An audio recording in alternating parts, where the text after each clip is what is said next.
para jemaah sekalian, pertama kita bersyukur pada Allah Subhanahu wa taala atas segala nikmat dan karunia yang Allah limpahkan kepada kita semua. Selawat dan salam atas Nabi kita Muhammad sallallahu alaihi wasallam, keluarga beliau, sahabat beliau, dan siapa saja yang meniti sunnah beliau sampai hari kemudian. Jemaah yang dimuliakan Allah, kita masih membahas buku Rahasia Kehidupan Hati. Mengapa kehidupan hati itu sangat penting? Hati yang hidup itu ibarat ruh yang menggerakkan badan kita. Jasmani ini hakikatnya mati, benda mati. Dia bisa bergerak karena ada ruh di dalamnya. Begitu dicabut ruh itu, diamlah tubuh tersebut, tidak bergerak lagi. Dan hati adalah inti dari ruh kita itu. Dia menggerakkan seluruh anggota tubuh kita. Maka kita perlu memperhatikan kondisi hati kita. Malam ini kita akan membahas sebuah hadis yang hadis ini ada di dalam Arba'in Nawawi, hadis ke-6. Kalau kita pernah belajar Arba'in Nawawi, 40 hadis yang dirangkum oleh Imam Nawawi. Dari Abu Abdullah An-Nu'man ibnu Bashir radhiyallahu anhuma, Nabi bersabda, "Innal halala bayyinun wa innal harama bayyinun wa bainahuma umurun mustabihat la ya'lamuhunna katsirun minan nas." Sesungguhnya, kata Nabi, sesungguhnya halal itu jelas dan haram itu juga jelas, karena Allah menurunkan syariat yang jelas. Allah Subhanahu wa taala menurunkan Al-Qur'an, berikut sunnah sebagai penjelasnya.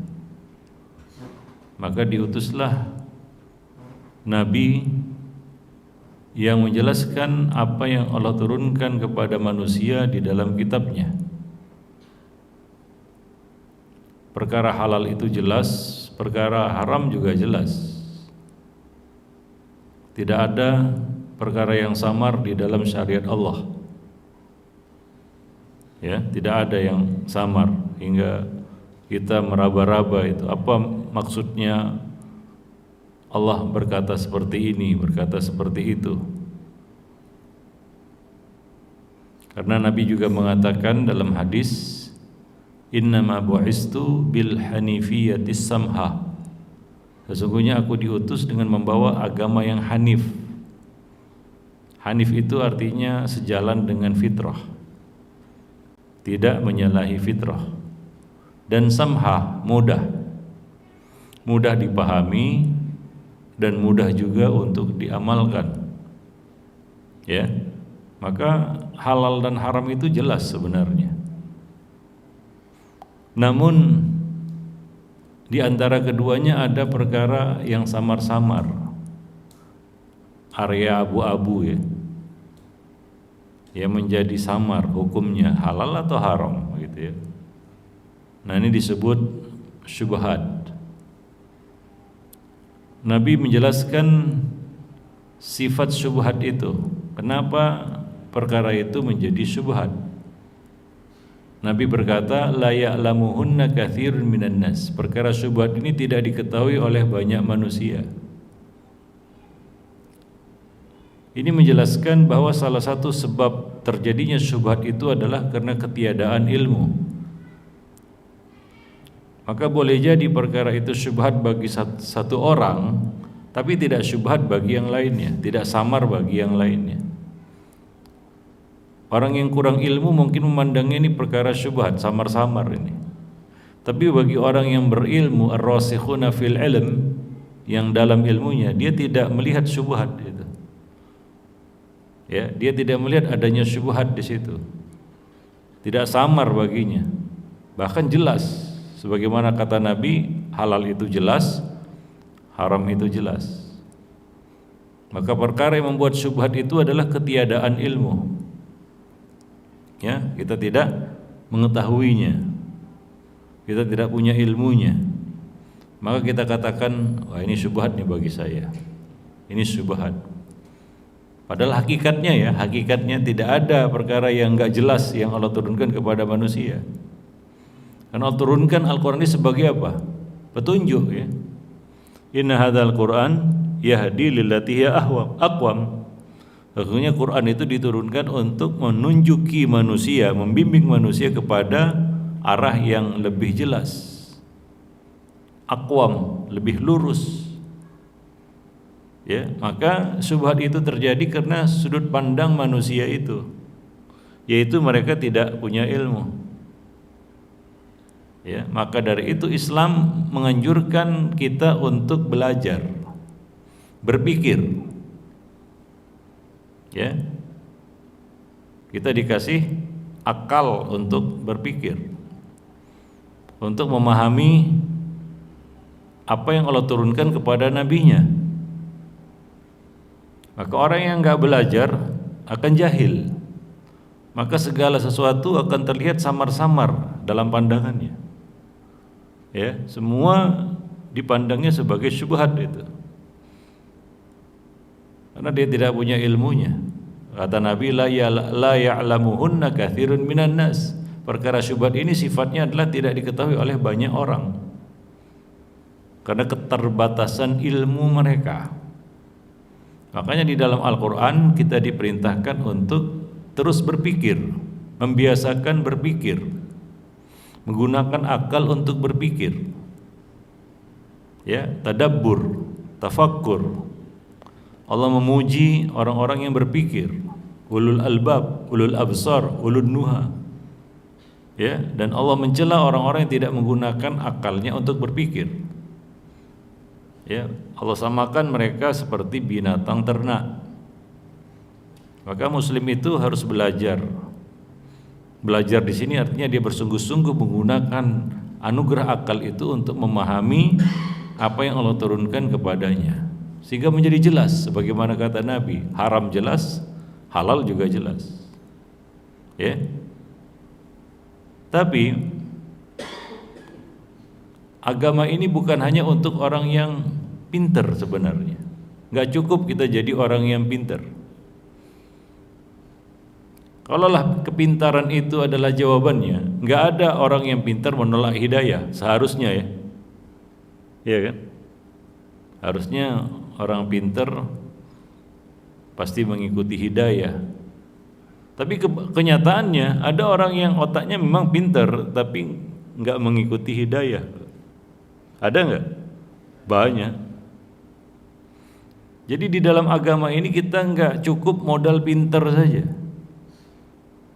Memang perlu itu, tapi nggak cukup ya.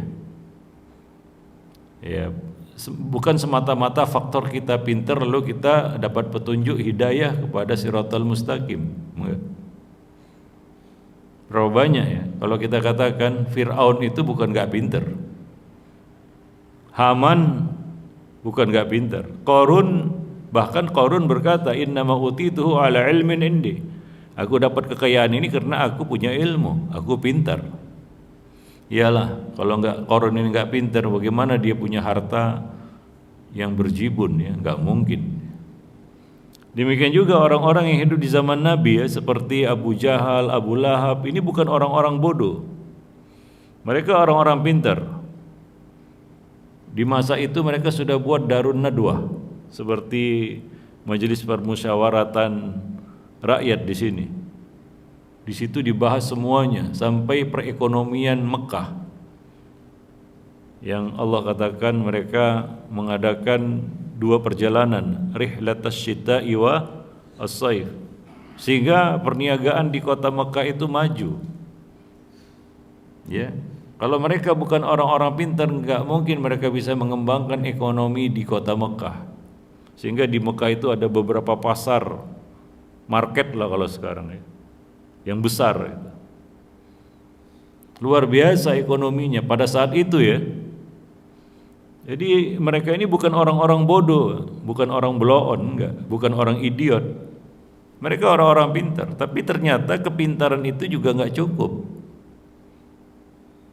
Maka kalau kita merasa diri kita pintar, bagus, gunakanlah, berdayakan kepintaran itu. Tapi ingat itu saja enggak cukup. Ya, ada faktor lain yang sangat menentukan juga, yaitu hati. Oleh sebab itulah hadis tersebut ya diawali dengan penjelasan Nabi tentang halal dan haram, bahwasanya keduanya jelas. Lalu ada perkara yang menjadi samar, satu sebabnya adalah karena banyak manusia tidak tahu, tidak punya ilmu, jahil. Nah, kemudian di akhir hadis ya, kemudian Nabi memberikan perumpamaan ya, kenapa orang itu bisa jatuh dalam syubhat itu. Karena suka bermain-main di tepi, bermain-main bahaya begitu ya. Kemudian di akhir hadis Nabi bicara tentang hati ya. Mungkin kita bertanya-tanya, apa hubungannya ya? Halal jelas, haram jelas, tiba-tiba bicara hati. Ya, hadis itu seperti itu alurnya. Dari bicara halal, haram, syubhat, lalu bicara hati. Apa hubungannya antara hati dengan haram jelas, halal jelas, ada di antara keduanya ada perkara syubhat. Islam adalah agama yang menggabungkan antara akal dan hati. Di sana ada perkara yang juga menentukan ya, orang itu baik atau tidak baik, lurus atau bengkok, yaitu hati. Para jemaah yang dimuliakan Allah, hati yang lemah, hati yang berpenyakit, apalagi mati, akan memandang sesuatu itu menjadi syubhat. Ya. Di dalam hadis ini Nabi menjelaskan dua perkara yang menyebabkan satu perkara itu menjadi samar-samar. Yang pertama adalah karena orang itu jahil. Yang kedua adalah hati yang kotor, hati yang berpenyakit, hati yang mati. Maka Islam menyuruh kita untuk berpikir dalam banyak ayat, memuji orang-orang yang berpikir. Ini satu sisi ya. Di sisi yang lain ini seperti koin yang memiliki dua sisi ya, yang saling melengkapi. Sisi yang lain adalah hati. Kita diperintahkan untuk membersihkan hati dan dilarang mengotorinya. Apa kata Allah? Qad aflaha man zakkaha wa qad khaba man dassaha. Sungguh beruntunglah orang-orang yang membersihkan hatinya, dan sungguh celakalah, merana ya, orang-orang yang mengotorinya. Ini kalau kita bahas dua ayat ini, itu enggak habis satu malam itu. Para jemaah yang dimuliakan Allah. Artinya ayat ini menjelaskan kepada kita bahwa ada faktor yang sangat menentukan juga, yang harus relate, sinkron antara pikiran dan hati. Harus sefrekuensi, seirama. Kalau tidak, ya tidak sejalan antara pikiran dan hati, ini akan menyebabkan orang itu jatuh dalam dua keburukan. Berapa? Dua keburukan.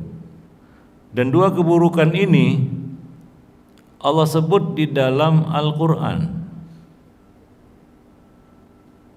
tepatnya di dalam surat Al-Fatihah. Ya, Surat apa? Al-Fatihah. Ayat apa itu? Allah mengatakan ghairil maghdubi alaihim waladdallin.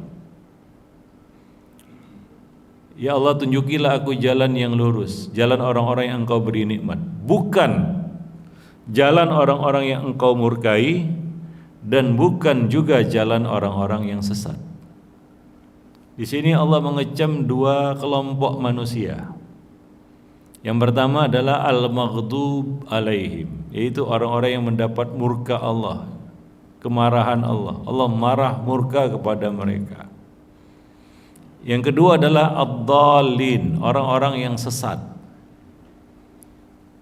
Kalau kita buka buku tafsir, mayoritas mufassirin, mayoritas ya, boleh bahkan bisa kita katakan ijma, bahwa yang dimaksud dengan al-maghdubi alaihim siapa? Yahudi. Yang dimaksud dengan ad-dallin siapa?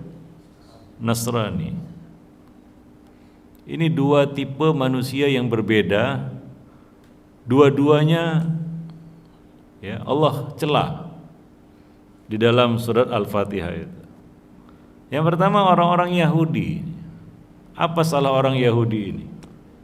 Di mana letak kesalahan mereka?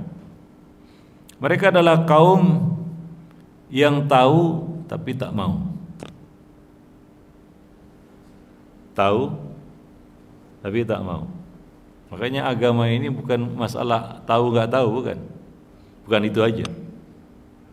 Tapi mau atau tidak mau. Ada orang yang bukan nggak tahu, dia tahu, tapi dia nggak mau. Nah itulah tipe yang pertama ini, orang-orang Yahudi. Ya, mereka mengetahui, mereka baca Alkitab, bahkan mereka mengenali Nabi seperti mengenali anak mereka sendiri. Artinya mereka tahu persis bahwasanya Muhammad bin Abdullah ini adalah seorang nabi karena mereka baca Alkitab. Maka terkenal orang Yahudi ini memang pintar, iya, betul. Sampai sekarang, Pak. Karena kita akui memang orang Yahudi itu pintar. Ya, Allah lebihkan mereka di atas bangsa-bangsa yang lainnya. Ya. Tapi itu saja nggak cukup. Ya, untuk ya membawa mereka kepada hidayah. Ya. Apa penyakit orang Yahudi ini? Hati yang kotor. Dan itu Allah katakan ya dalam Al-Quran, qulubuna ghulf, hati kami ini ghulf, tertutup, kata mereka. Jadi itu masalah mereka sebenarnya. Dan sampai hari ini masalah orang Yahudi itu adalah kedengkian sebenarnya. Mereka tahu persis Islam itu agama yang paling dekat dengan agama mereka, monoteism dan lain-lain sebagainya, ada halal haram dan lain sebagainya, itu agama Yahudi, Pak. Dan mereka tahu agama yang dibawa oleh Nabi kita Muhammad SAW adalah agama terakhir, kelanjutan dari agama yang dibawa oleh para nabi terdahulu. Makanya ada banyak kemiripan kalau kita lihat antara agama Yahudi dengan Islam. Dan sekarang ini yang paling tahu tentang kebenaran Islam itu orang Yahudi sebenarnya ya.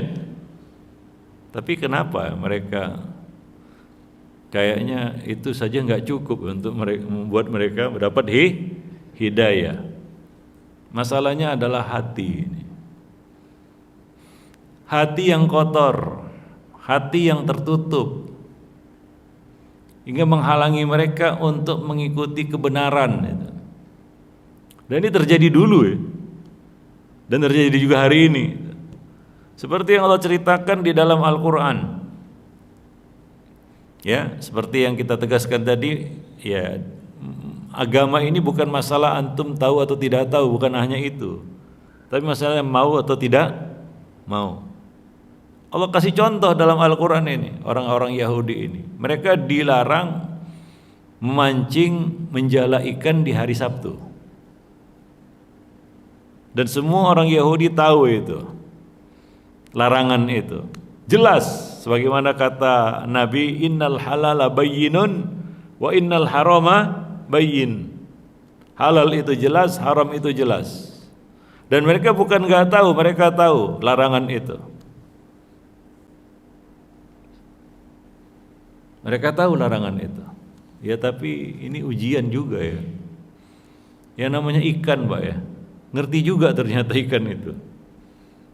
Paham dia. Hari Sabtu muncul ke permukaan itu karena nggak ada yang nangkep. Ya, ngerti ikan itu. Ya binatang lah punya insting juga kan ya. Hari Sabtu mereka tahu nggak ada yang nangkep, maka pada naik semua ke permukaan. Sehingga orang-orang Yahudi itu bisa melihat, waduh, banyak kali ikan. Tapi mau ditangkap nggak boleh gitu. Mereka tahu itu. Mereka tahu persis itu. Bukan nggak tahu. Ya, bukan nggak tahu. Nah, anehnya hari Ahad besoknya ikan itu nggak ada. Gitu. Karena mereka tahu kalau mereka tetap di permukaan akan diambil gitu ya. Ya itulah insting binatang itu ya. Nah, ini kesel lah orang Yahudi ini ya. Gimana ini? Kalau kayak gini nggak dapat ikan ini. Nah, maka itulah ya kita katakan masalah hati ya. Hati yang kotor. Ya. Maka mereka pun membuat suatu hilah ya, tipu daya itu. Ya orang yang suka tipu daya itu kan hati yang kotor sebenarnya. Ya. Muncul pikiran kotor jadinya.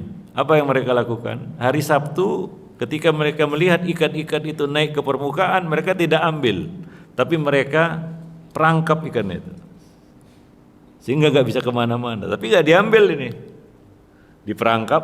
Nah besoknya baru mereka angkat itu. Maka karena itu Allah melaknat mereka di dalam Al-Quran. Ya, Allah melaknat mereka di dalam Al-Quran. Para jemaah yang dimuliakan Allah, karena aksi mereka itu. Masalah mereka di mana ini? Apakah mereka nggak tahu? Tidak, mereka tahu persis. Tapi masalahnya adalah mereka nggak mau. Mereka tidak mau untuk mengikuti apa yang mereka tahu. Ini masalah hati. Maka Nabi mengatakan, ya jika baik itu baik semuanya, jika rusak itu kacau semuanya. Apa itu? Hati. Saya sering ditanya juga itu.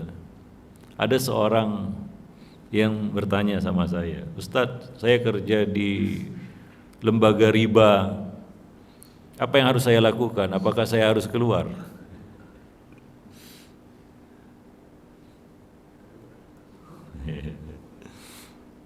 Saya enggak jawab pertanyaan itu. Saya balikkan pertanyaan itu ke orang yang bertanya. Saya tanya ya, apa yang saya tanyakan?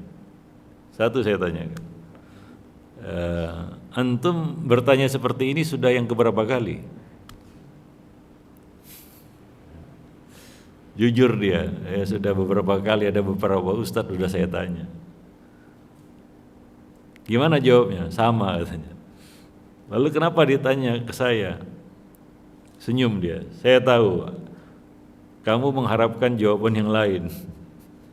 Jawabannya tetap sama. Saya tahu masalah orang ini apa. Bukan dia nggak tahu jawabannya. Orang ini tahu jawabannya.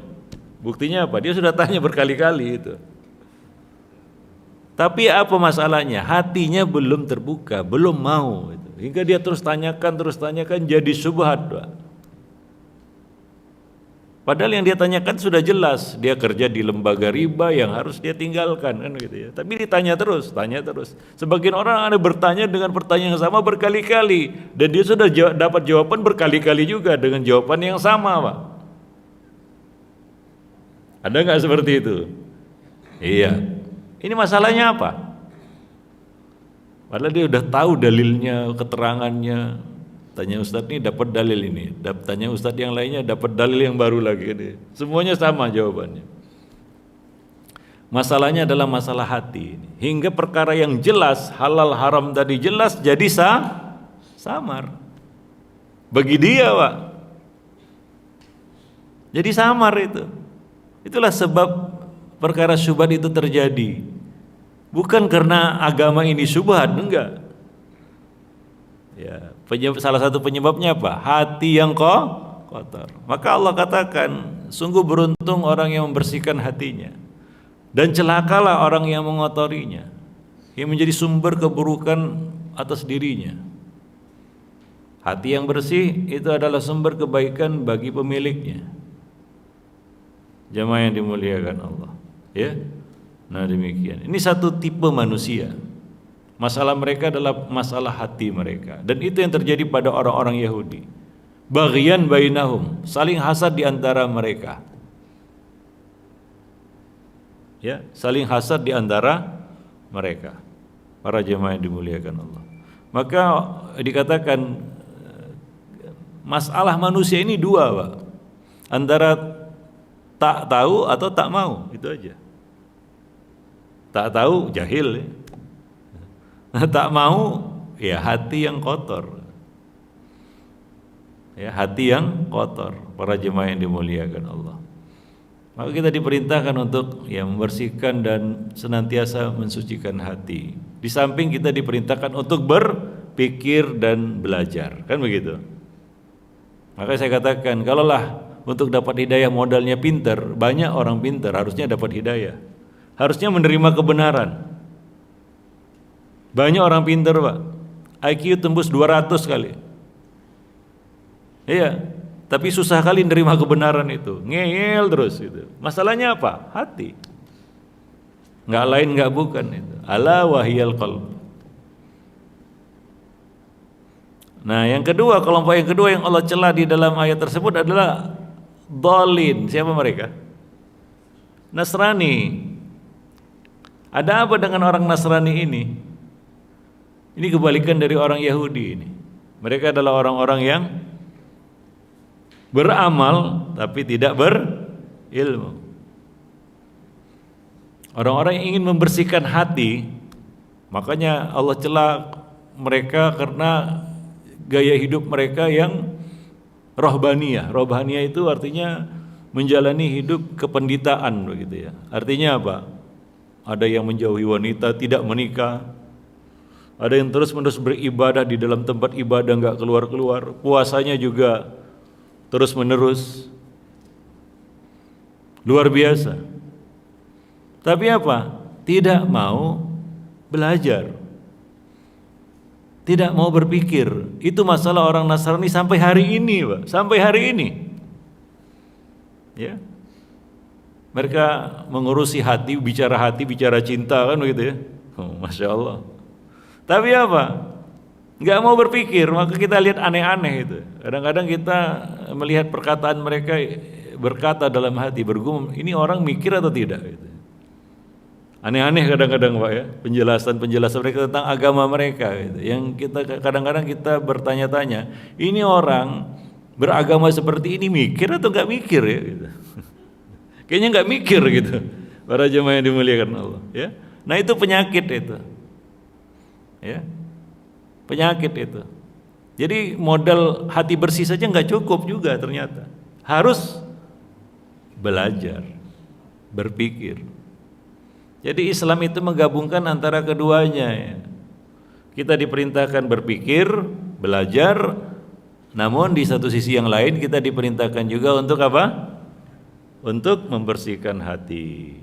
Ya, nah demikian. Ya barulah ya mendukung gitu ya, kita dimudahkan untuk mendapatkan hidayah, menerima kebenaran ya, menerima hidayah yang Allah Subhanahu wa taala turunkan kepada kita. Wallahu a'lam bishawab. Maka begitulah kenapa kita penting untuk memperhatikan kondisi hati, kehidupan hati ya.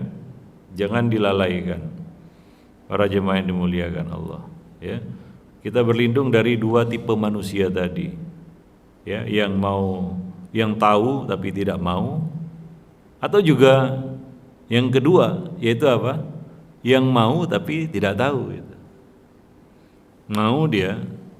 Mau baik sebenarnya, tulus mungkin hatinya, ya, lurus hatinya, ya. Tapi apa? nggak mau tahu, nggak mau belajar.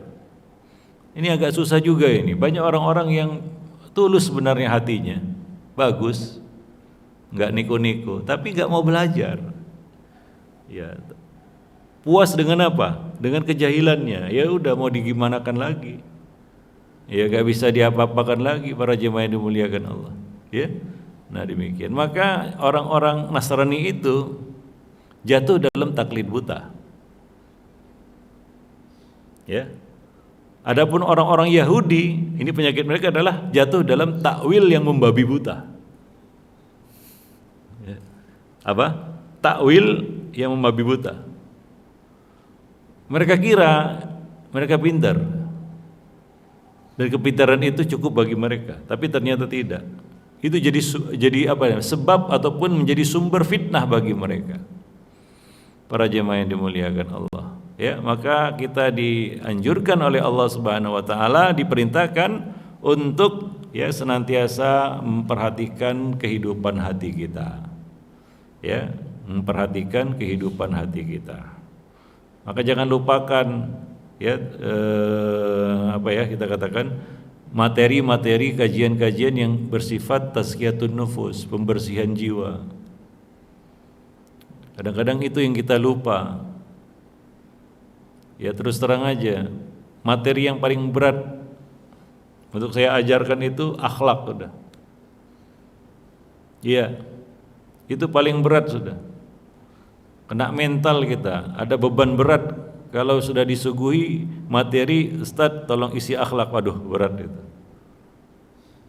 Kadang-kadang sebelum ngisi kepikiran, habis ngisi juga kepikiran juga gitu. Saya lebih mending ngajar fikih, akidah gitu ya, yang sudah jelas-jelas gitu. Innal halala bayyin wa innal harama bayyin. Tinggal bacakan dalilnya, kasih hukumnya, selesai Pak. Nggak ada beban itu. Para jemaah yang dimuliakan Allah. Tapi kalau sudah membahas akhlak, maju kena mundur kena. Ya. Iya, kena di mana-mana itu. Para jemaah yang dimuliakan Allah, ya, berat itu. Ini berkaitan dengan apa? Dengan hati. Ya, karena banyak perkara-perkara akhlak itu ya kaitannya dengan hati. Ya, dengan apa? Dengan hati. Contohnya sabar, itu kan amal hati. Akhlak sabar. Santun, lemah lembut, kasih sayang, itu semua amal hati. Maka banyak perkara-perkara akhlak itu dasarnya itu adalah amal hati. Ya, yang perlu hati yang bersih untuk dapat mengeksekusinya. Kalau kita tidak punya hati yang bersih untuk mengeksekusi akhlak-akhlak tersebut, itu berat itu, berat sudah. Ya, bukan perkara ringan jadi orang yang santun, lemah lembut, sabar, kasih sayang. Kalau hati kita keruh, nggak susah. Nggak bisa.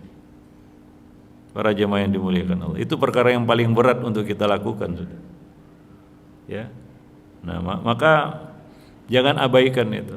Saya pernah menyampaikan di sini juga mungkin ya, bahwa Ibnul Mubarak itu belajar adab akhlak ya, tazkiyatun nufus itu 30 tahun.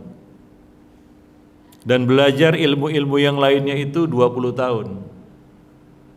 Belajar hadis, fikih, akidah, tafsir, semua bahasa, tetek bengeknya itu 20 tahun.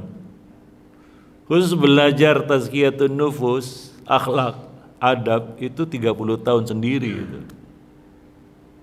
Maka para penuntut ilmu nggak boleh mengabaikan sisi ini, karena ini salah satu penyakit penuntut ilmu ini. Terus terang aja, kalau kita mengeluhkan hari ini para penuntut ilmu, santri-santri masalahnya adalah masalah akhlak, betul ya? Ya karena mereka mengabaikan sisi ini. Maka tanpa sadar masuk sombong, hasad, macam-macam lah penyakit-penyakit hati itu. Ini nggak bisa dianggap dipandang sebelah mata. Mengobati hati itu nggak sama seperti mengobati jasmani. Nampak kan begitu ya? Luka di sini ya kasih perban di tempat luka. Tapi penyakit hati itu tiba-tiba saja Orang itu sudah mati jiwanya, sudah kritis Pak, kronis kritis, nggak tertolong lagi. Sampai mati dia seperti itu. Ya, itulah bahayanya penyakit hati itu. Apalagi stadiumnya udah stadium 5 gitu, nggak tertolong lagi sudah. Sebagian orang memang seperti itulah tabiatnya, ya, kondisi hatinya sampai dia mati. Makanya Allah memvonis Abu Lahab itu sampai mati dia kafir. Karena Allah tahu, ya. Allah kabarkan itu dalam Al-Qur'an. Para jemaah yang dimuliakan Allah, ya. Ini Abu Lahab ini kan pemimpin dia di kota Mekah itu. Kalau sekarang ini levelnya itu ketua DPR MPR, Pak. Oh, itu gak mungkin orang sembarangan kan begitu ya. Di kota Mekah. Ya, dia ketuanya itu. Dikenal dengan sebutan Darun Nadwah. Ya, tempat mereka berkumpul menggodok semua isu-isu, dari isu politik, ekonomi dan lain pertahanan dan lain-lain sebagainya. Mereka kan punya pasukan. Think tanknya itu Abu Lahab. Tapi karena ya masalah hatinya ini, kepermusuhannya kepada Nabi, Abu Lahab ini bukan secara fisik, enggak, tapi dia menunjukkan kedengkiannya. Dia enggak seperti Abu Jahal juga. Abu Jahal ini ya menyakiti Nabi juga, tapi secara fisik ya. Nabi sedang sholat, ditimpakan kotoran kan gitu ya. Jahilnya kayak gitu tuh Abu Jahal. Tapi Abu Lahab ini lain dia. Apa yang dilakukan Abu Lahab ini? Melarang, mencegah Nabi membacakan Quran kepada masyarakat kota Mekah saat itu. Kemana Nabi pergi, dia selalu mengikuti dan menimpali, gitu, mengomentari. Nabi baca Quran, dia mengatakan itu bohong. Pokoknya dia mengambil jalan yang berseberangan dengan Nabi. Ada orang itu ya, berseteru dengan orang lain, dia selalu mengambil apa? Perkara yang berbeda dengan orang yang dia musuhi itu. Nah, seperti itu Abu Lahab itu. Para jemaah yang dimuliakan Allah. Nah, karena hatinya sudah divonis seperti itu, maka sudah seperti itu ya matinya. Maka Allah vonis dia akan seperti itu sampai mati. Dan itu yang terjadi kan. Abu Lahab enggak menerima hidayah Islam sampai mati dia. Sampai mati. Dan itu termaktub dalam Al-Qur'an gitu. Ya, bayangkan orangnya masih hidup tapi sudah divonis hatinya mati sampai mati gitu. Hatinya akan tetap begitu sampai mati itu. Para jemaah yang dimuliakan Allah, ya. Maka kita enggak boleh mengabaikan dan menganggap remeh masalah hati itu ya. Maka Ibnul Qayyim itu adalah dikatakan Syekhul Islam Ats-Tsani. Kenapa disebut Syekhul Islam Ats-Tsani? Beliau melengkapi Syekhul Islam guru beliau yaitu Ibnu Taimiyah. Ibnu Taimiyah tulisan-tulisannya tentang fikih dan tafsir, beliau punya tafsir yang sangat besar tapi hilang ya. Tafsir Ibnu Taimiyah itu. Sebagian ada di dalam Majmu' Fatawa. Ya, tapi itu kita katakan apa? Percikan-percikannya ya, cuplikan-cuplikannya. Beliau menulis kitab tafsir besar, itu sering beliau singgung ya. Yang mana beliau itu setiap masukkan menafsirkan satu ayat itu berdoa kepada Allah. Luar biasa itu buku, tapi enggak ketemu sampai hari ini. Mungkin termasuk buku yang dibakar sama pasukan Tatar ya. Mungkin enggak ketemu sampai hari ini manuskripnya ya. Para jemaah yang dimuliakan Allah. Nah, apa yang dilakukan oleh Ibnul Qayyim? Satu yang melengkapi itu. Beliau bicara tentang apa? Banyak berbicara tentang hati. Maka beliau dikenal dengan sebutan Tabib Amradil Qulub, tabib penyakit-penyakit hati. Hampir semua tulisan beliau tidak luput dari membicarakan masalah hati. Para jemaah yang dimuliakan Allah, ya banyak ya, misalnya Uddatus Sabirin, ya kemudian Ighasatul Lahfan, Ad-Da'u wad-Dawa, Madarijus Salikin dan lain-lain sebagainya. Ya, yang sangat menarik untuk kita dalami dan kita pelajari. Wallahu a'lam bishawab. Taib, para jemaah yang dimuliakan Allah, sembari menunggu waktu iqamah, kita silakan kepada jemaah sekalian untuk bertanya. Ya, kalau ada yang mau bertanya silakan. Kalau ada, iya.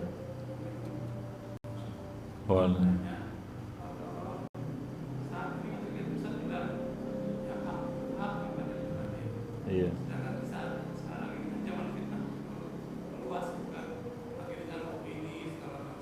Iya.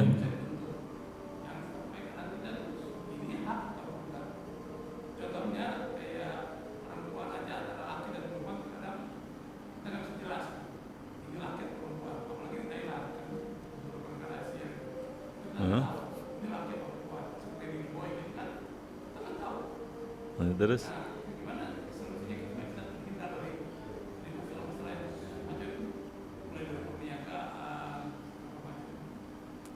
Iya. Iya, satu jangan biarkan diri jahil. Belajar, Pak. Ya, kalau orang yang berilmu ngelihat itu ya itu satu kekonyolan ya, yang punya ilmu ya. Maka Al-Hasan Al-Basri berkata, beda antara orang alim dan jahil adalah orang alim dia tahu fitnah sebelum fitnah itu terjadi. Sementara orang jahil baru sadar fitnah ketika fitnah itu sudah menimpa dirinya. Itu bedanya itu. Orang alim dia tahu fitnah bahaya sebelum bahaya itu menimpa dirinya. Wah, ini bahaya ini. Ini nggak benar nih. Orang jahil, nah dia jatuh dalam keburukan atau fitnah, baru dia sadar, oh salah rupanya, itu dia. Maka jangan biarkan diri kita jahil. Maka kita diperintahkan untuk terus belajar, menimba ilmu, mengisi ya hati kita dengan ilmu. Itu yang pertama. Yang kedua, jangan biarkan hati itu kotor karena sampah-sampah informasi. Ya. Maka Nabi mengatakan, cukuplah orang itu dikatakan dosa jika dia menyampaikan semua yang dia dengar. Hari ini musibah manusia itu apa? Banyak imbus, tahu imbus? Informasi busuk, sampah yang mengotori kepalanya, hatinya itu. Apa yang membuat hati kita nggak tenang? Karena kebanyakan makan berita. Semua didengar, akhirnya apa? Hati jadi galau, gelisah, takut, khawatir, macam-macam lah. Padahal banyak berita itu ternyata hoax, ya kan? Ini penyakit manusia hari ini ya. Kita terlalu menyesaki hati kita dengan sampah-sampah informasi. Maka kalau mau hidup tenang, Pak, berhenti atau batasi diri main medsos, sudah. Iya betul. Lebih tenang hati itu. Jangan dengar berita-berita yang nggak penting, berita langit aja dengar. Dijamin tenang, Pak. Maka Allah mengatakan ala bidzikrillah tatmainnul qulub. Ya. Tapi sekarang ini musibahnya kita nggak bisa lepas dari itu, makanya gelisah terus. Karena hati itu yang sudah, ya namanya sama seperti komputer juga ya, sudah disesaki dengan file-file sampah, akhirnya ngehang, Pak. Tahu ngehang? Blue screen istilahnya. Ya. Hang dia, nggak jalan, macet dia. Seperti itu kita itu sekarang. Seperti komputer yang hang. Maka yang jelas pun jadi samar gitu, karena ya udah kebingungan itu ngelihat apa yang ada di depan mata kita atau apa yang kita dengar gitu. Iya, Pak ya? Iya, itu dia. Nah, kalau mau hati tenang ya coba batasi itu dari itu. Ya, sebagai contoh korban medsos hari ini adalah para pemuda, remaja. Kita lihat remaja-remaja hari ini kurang bisa fokus, kadang-kadang nggak nyambung kan begitu ya. Cepat baliknya tapi lambat dewasanya, itu fenomena itu. Coba lihat remaja-remaja hari ini, bandingkan dengan zaman kita dulu, Pak. Dulu balik kita kayaknya agak ya normal lah ya, tapi kita lebih cepat dewasanya. Ya, dulu ya. Betul, Pak ya. Karena kita nggak dicekoki macem-macem. Sekarang ini masalahnya adalah anak-anak remaja kita cepat baliknya karena terlalu banyak yang mereka lihat, hal-hal yang merangsang pertumbuhan biologisnya, aurat wanita dan lain-lain sebagainya. Tapi apa? Lambat dewasanya. Nggak memperhatikan fenomena ini.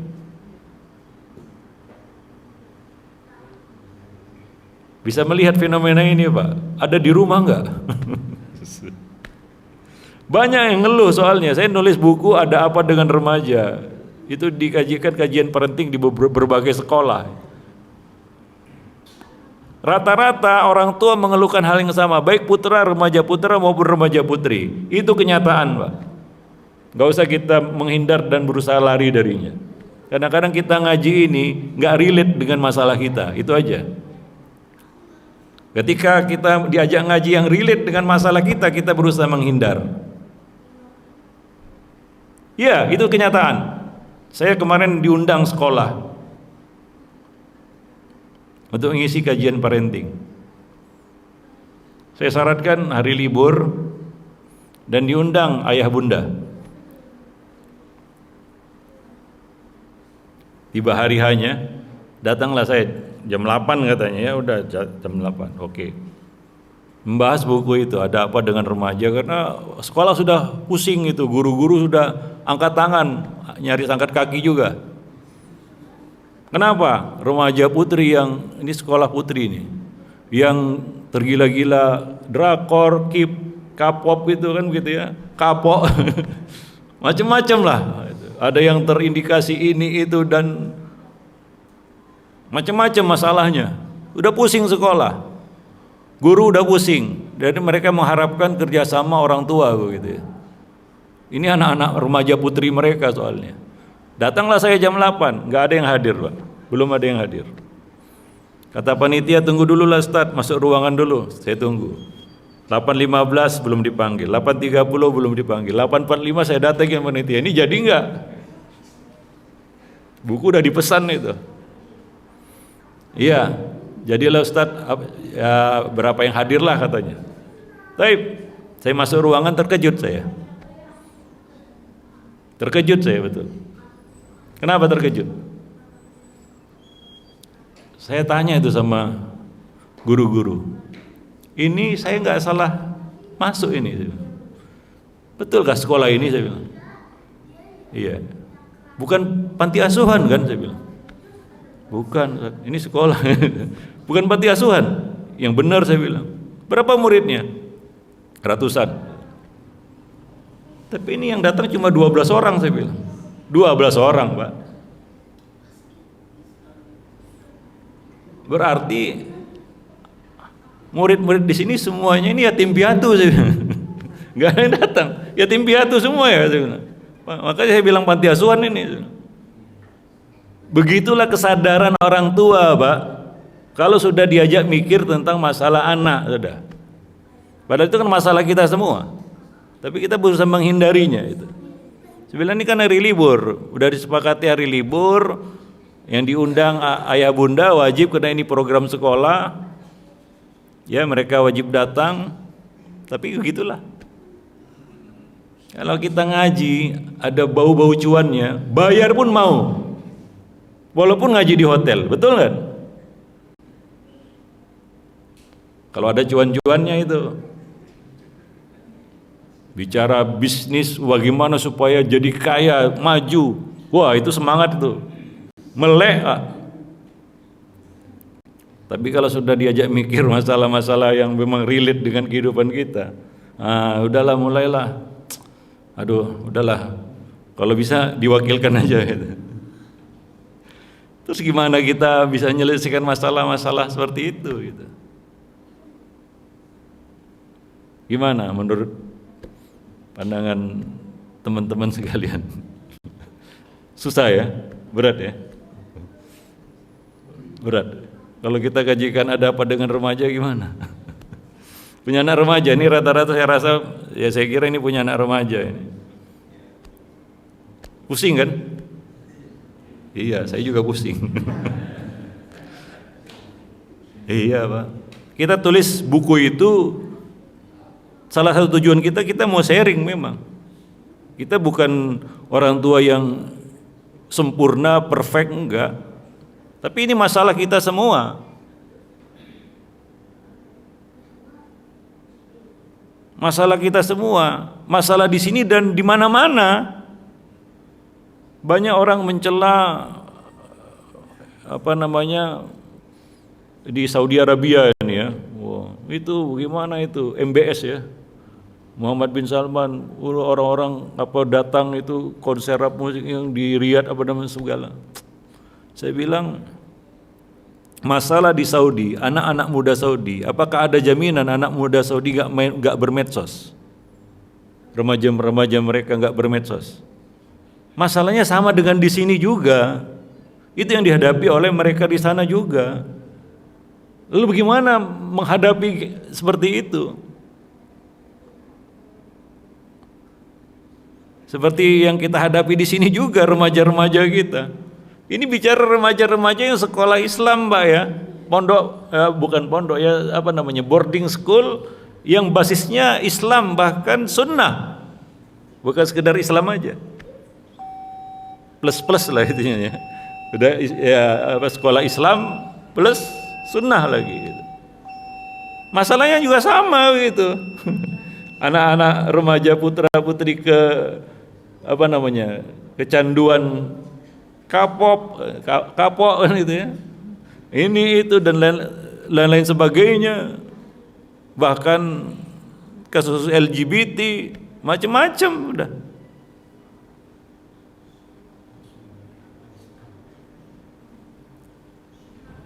Belum lagi narkolema, narkotika lewat mata, belum lagi masalah akhlak, pendidikan yang enggak ada di sekolah. Waduh, wah, pecah kepala udah kita tutup aja lah. Salat dulu kita. Daripada pusing. Subhanakallah wa bihamdik asyhadu an la ilaha illa anta astaghfiruka. Assalamualaikum warahmatullahi wabarakatuh.